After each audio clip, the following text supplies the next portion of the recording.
Brothers and sisters, good morning. Today, Pastor Hokit will lead us to study the book of Isaiah chapter 40. So in between, we have studied the book of Mark. And before that, we stopped at the book of Isaiah chapter 39. So let us revise some of these chapters and think about it. So the book of Isaiah chapter 39 is the end of a story. It talked about the envoys from Babylon came to visit King Hezekiah.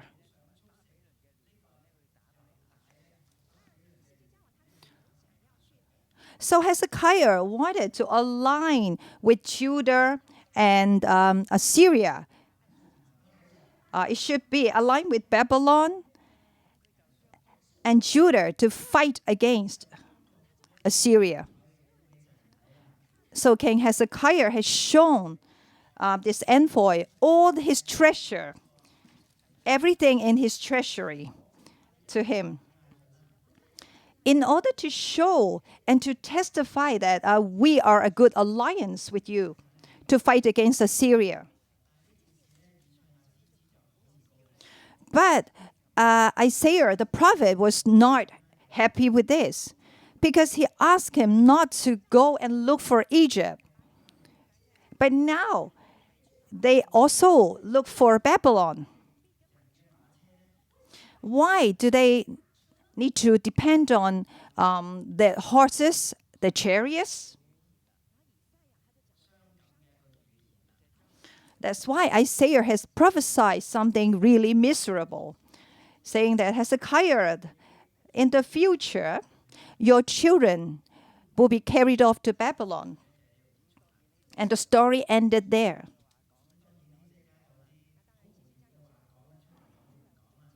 So Hezekiah has also said something else, but we are not going to go into details. And this is the end of chapter 39. So this is the history in the Bible. So Isaiah prophesied that in the future, Judah will be carried off to Babylon. So the history really happened that Judah was carried off to Babylon. And over those tens of years, they led a miserable life.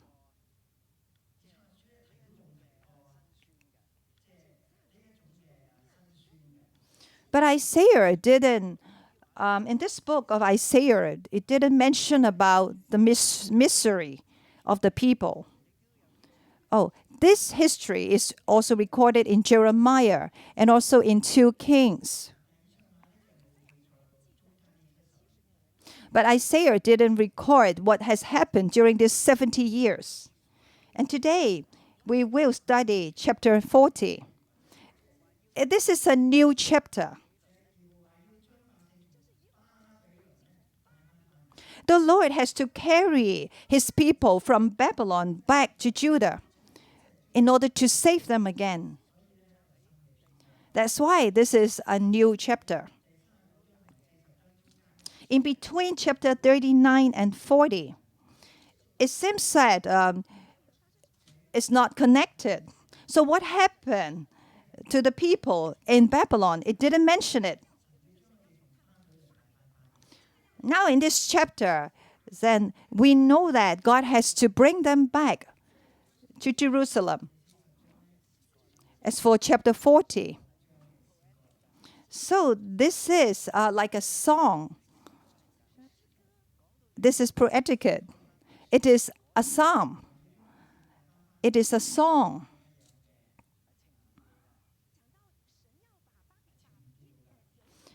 And it tells the people how he will bring back his people from Babylon.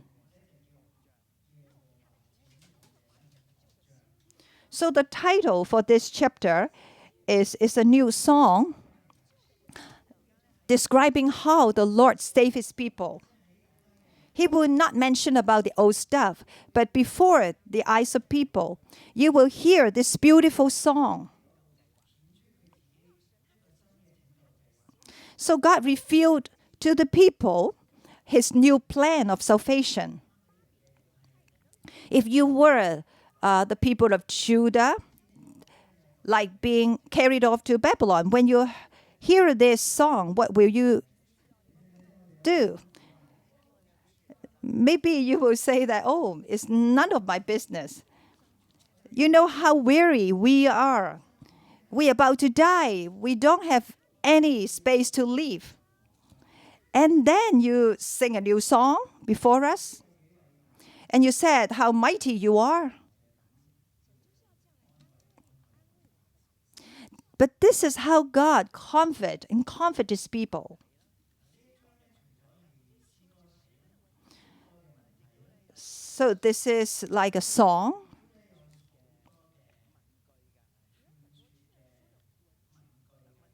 And also there are a lot of questions in the form of exhortation. So God has been asking them a lot of questions. Whom are you comparing me with? With whom you can compare me? You know, I'm like above the circle of the earth. Have you heard this? Have you heard this? Have you not heard about this? So God asked them this question again and again. In fact, God is comforting them, encouraging them, stir up their heart, telling them that a new generation has come and God has to save them.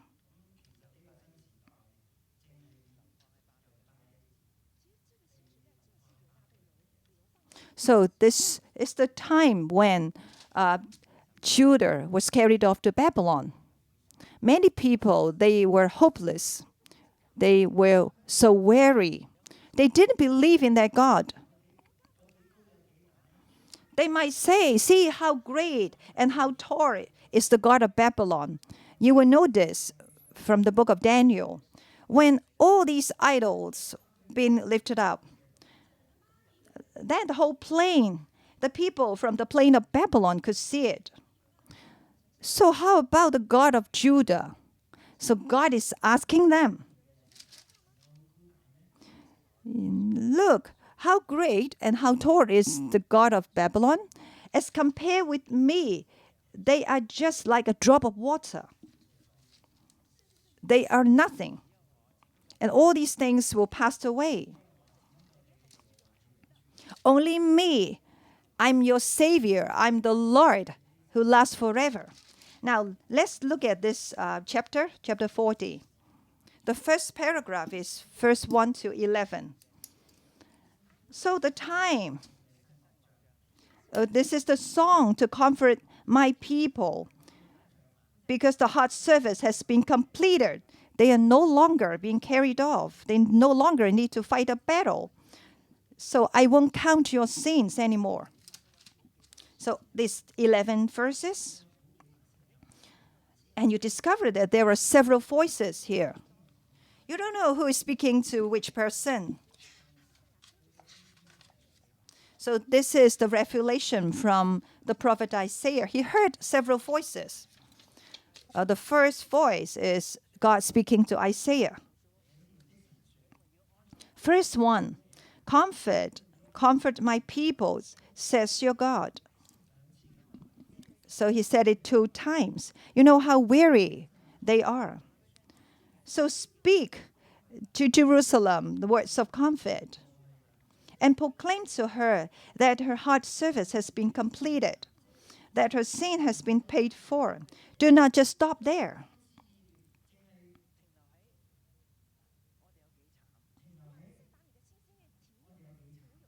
Do not stop at how miserable they were. God has come to comfort you. This is the first voice. It's a voice of comforting his people. He said, comfort my people. So what God is referring to is, how about the people of Judah? Are they his people? They were so sad, so tired, so weary. Though it's not like these people comforting themselves. It should be another group of people. They will rise up to comfort God's people.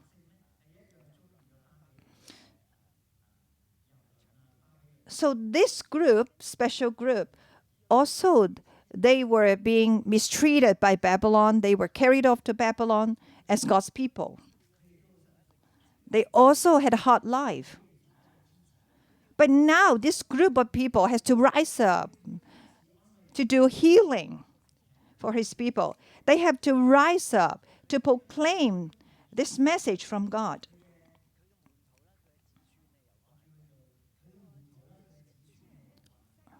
So I think this group of people is related to Isaiah's disciple. Maybe it's the sons of Isaiah. Because in chapter 8 to 9, it mentioned about Isaiah's sons. They have names. Do you still remember their names? So Isaiah didn't serve the Lord by himself. He brought together his whole family. Not only his generation to serve God, but his next generation also rise up. They also experience the punishment of the Lord. But they brought up this scroll sealed by Isaiah. They continue to believe in God and wait for the punishment, the day of God's punishment passed away. And when this message of comfort comes, Isaiah said to them, so you have to rise up to comfort and comfort God's people. Verse 3 to 8. Here it mentioned a voice of one calling. He could hear the voice of men.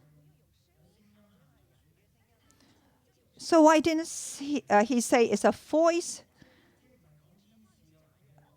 So this is not talking about the voice of an angel, but it's the voice of man. But I still believe that this is the voice of an angel. But this angel has spoken in the form that people can hear. Verse 3, a voice of one calling. In the desert, prepare the way for the Lord. Make straight in the wilderness. So open a highway in the desert for our God. Every valley shall be raised up, every mountain and hill made low.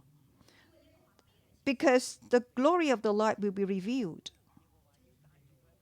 That is to say, prepare the way for the Lord. The Lord has to bring back his people. Why? He has to prepare a level ground, a straight way. Because when the Lord comes back, he will bring back those people returning from exile. As in verse 11, he tends his flock like a shepherd. He gathers the lambs in his arms and carries them close to his heart. He gently leads those that have young. So what kind of sheep? What kind of lambs? Just like the mother lamb has to carry his little lamb and to nurture them. Why when God bring back the people that we see this picture? He is a mighty God. But he walks slowly. He gently leads his people back to the mountain of Jerusalem. Because God knows. Those who could return to Jerusalem are those who are really tired and weary. Because like the mother lamb has to bring back all these orphans, all these little sheep. Just like how the mother cares for a child. That's why the way must be straight, must be leveled.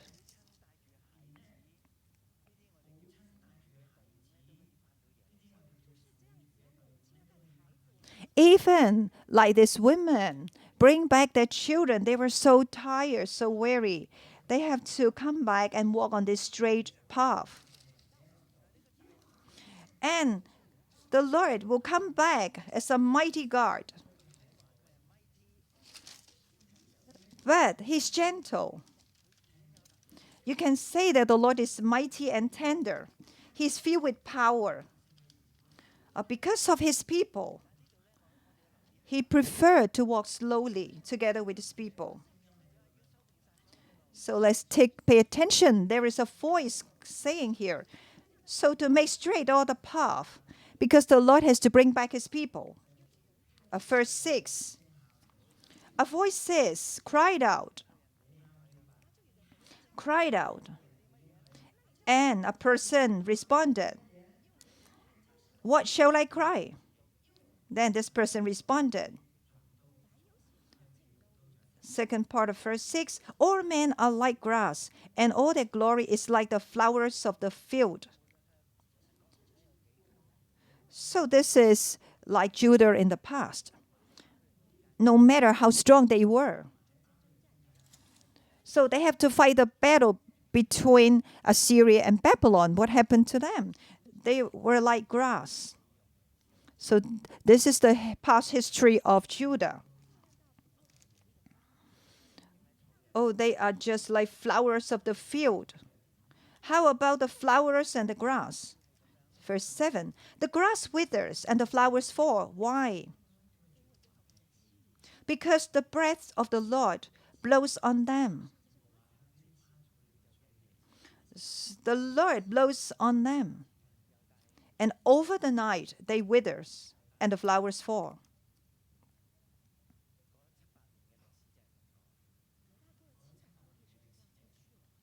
So this is the history of Judah over the past 700 years. How about all this splendor of King Solomon? But now God turned back to His people. But God brought back all these withered grass and fallen flowers and all these like lambs and sheep back to Jerusalem. And God gently led them back. And this is a new chapter. So how about those things that people pursue after? How about those people boast about themselves? Only the Lord blow over them with the Spirit of God around them. So all these things will pass away. All these things might wither and fall. But the words of God will stand still, will last forever. So we can see the Spirit of God and the words of God coming together. So sometimes when we speak up, we might not have the Spirit lifting us up. So the words of God has strength, has power. That's why the Spirit of God and His Word come together in power. How God proclaim His words, then it will come to pass. And this is the strength of God.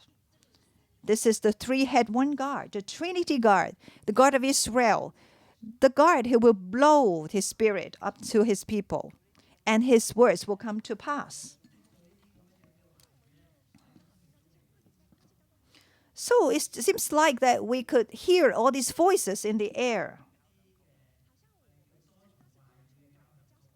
So it's just like saying a song with all these words, with all these voices. So somebody is shouting, and on one side and the other side, what are you shouting? So they have to speak the words of God, the will of God. So all these voices are coming from heaven. But now it come upon the people on the earth to be proclaimed by the prophet Isaiah. So you can hear all these voices in the air. Make straight the path for God. So they have passed through the most difficult days. Now the Lord has to bring back His people. This is the first paragraph, verse 1 to 11. The second paragraph, verse 12 to 15. So this is the song of the great and mighty God. Nothing can compare with Him. With whom you can compare with God. So once upon a time, He used a very big picture to describe God. So we talk about the Great Sea of the Pacific Ocean.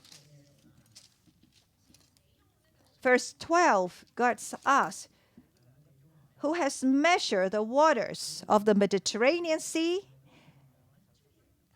Who has measured the waters of the Pacific Ocean? In the hollow of his hand, you know how big is the hand of God? Or with the breadth of his hand, marked off the heavens. You know how great is the heaven? How big it is? Can you measure? But God can use his breadth of his hand to measure the heavens.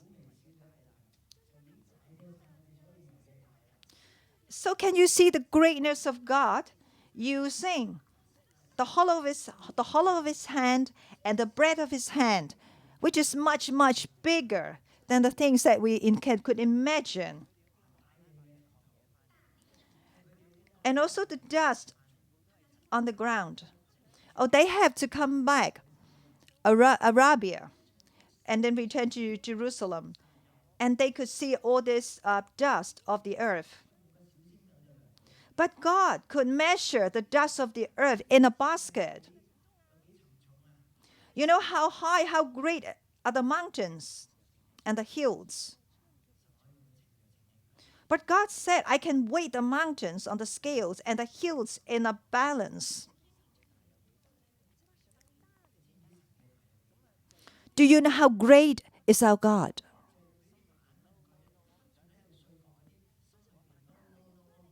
So God has been asking them all these questions to reveal the greatness of his power, because all these people don't want to listen. They were so desperate. But God continued to talk to them.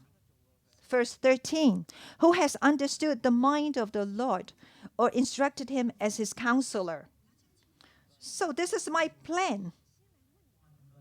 Do I need to ask you, consult you first? Do I need to do a survey of the people? You have never heard it. You have never thought about it. So I just do it. I don't need to discuss with you or do a survey. Because nobody could think of what the Lord will do. No counselor can come to consult or to counsel the Lord.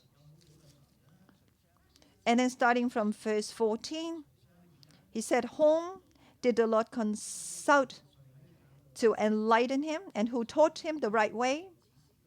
Who was it that taught him knowledge or showed him the path of understanding?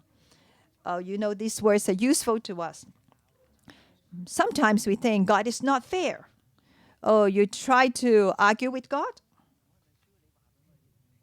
What is fairness? Do I need to ask you, what is fairness? Is it just like what you think? God said, come and argue with me. What is justice? And then starting from verse 15. So we see something really little, like a drop in a bucket.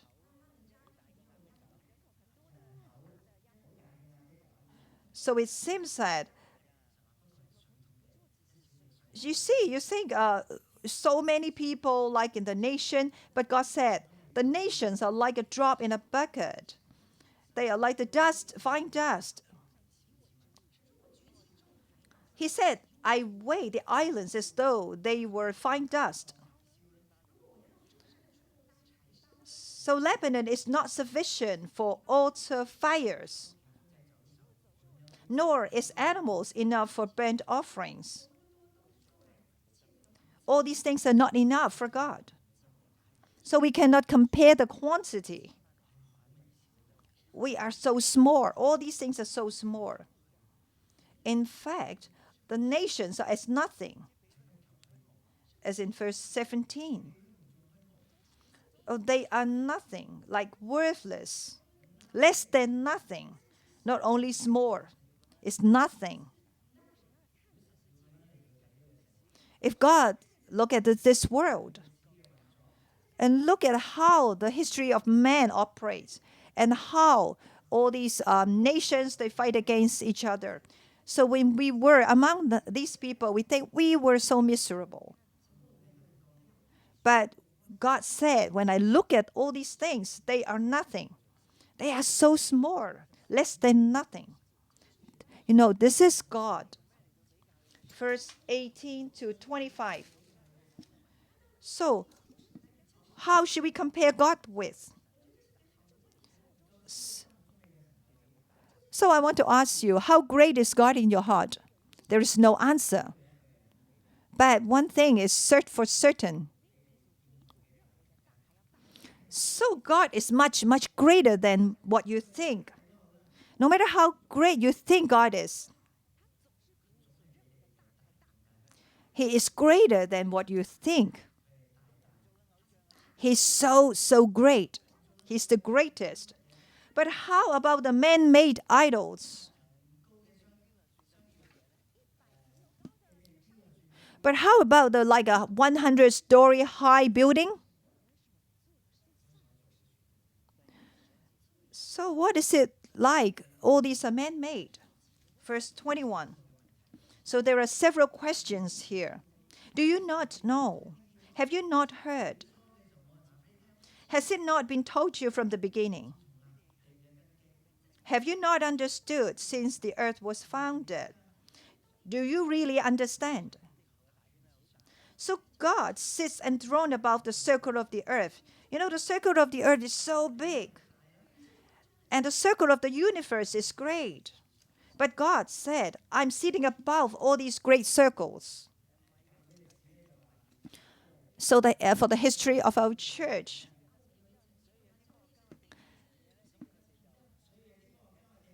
some scientists said the earth is circle, and they got questioned. In fact, we have not read the Bible. The Bible here said God sits enthroned above the circle of the earth. So when God sees us from above, we are like grasshoppers. And then second part of verse 22, He stretches out the heavens like a canopy. So how great it is. It's like a curtain, like a canopy, stretch out the heavens. And spreads them out like a tent to live in. So what do you think of the judges? What do you think of the kings? All of them are nothing. He brings, verse 23, He brings princes to naught and reduces the rulers of this world to nothing. And then verse 24, no sooner are they planted or are they sown, no sooner do they take root in the ground. So when God blows on them and they will wither, and a whirlwind sweeps them away like chaff. And the conclusion is in verse 25, to whom will you compare me? Or who is my equal, says the Holy One. To whom are you comparing God with? So Isaiah has seen the greatness of God while he was worshiping in the holy temple. At that time, that's the year when King Uzziah died. But God's still there. The throne of God is still above Jerusalem. So even the whole of Jerusalem, the holy temple, cannot contain God, cannot contain His glory. So His garment wrapped over the holy temple. Isaiah can only see maybe the tassel of God. You see how great is our God. The Bible mentioned that He's sitting on the throne high above the heaven. That's why Isaiah has seen God and he knows God really well. And this great God talked to Isaiah today. Rise up. You sent your disciples to comfort my people. Ask them to go up to the high mountain of Jerusalem and proclaim the salvation of the Lord. The last paragraph. We have to look up and wait for the new song of God. You have to wait.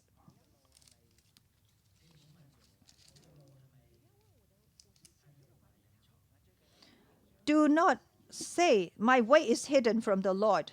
Verse 27. Lately, we always say, do not murder. In fact, when we have anger, then we want to kill people.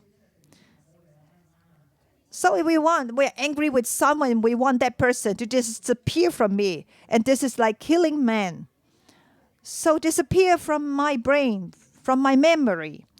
Do you know that God knows what we are thinking? Do you think we can hide our anger from God? And we will blame God. How come you don't stretch out your arm to deal with the man? How come you don't deal with my opponent? Do not think that we can hide our way from God. God knows all things. And even though we are being wronged, God knows. It's not that He didn't work, because He is the creator of heaven and earth. Verse 28 responded to verse 22. He is sitting above the circle of the earth. Verse 28. He will not grow tired or weary. So have you used up all your energy? God said, I will never grow weary or tired. And His understanding, no one can fathom. Now I have to save my people, but you are the one who will grow weary. But wait for me. Verse 29, He gives strength to the weary and increases the power of the weak. He has great strength, much stronger than us. Verse 30, even youths grow tired and weary. Like the youth, they have much energy, but they will grow tired. And young men stumble and fall. And those who boast about themselves, they will stumble and fall. They think they are so proud of themselves. They think they are the greatest in the world. God said they will all stumble and fall. The last verse is God's promise. But those who hope in the Lord will renew their strength. They will soar on wings like eagles. They will run and not grow weary. They will walk and not be faint. We confess that we have times of weary. We have times when we are sad. But God used this song to comfort us, to encourage us. He opened up our spiritual eyes and our thinking. Let us not be self-centered. We are not the center of this world. We will pass away. We are just like grass in the field. But it's God who cares for us. He blows His Spirit onto us. He let us wait for Him. May God bless His words.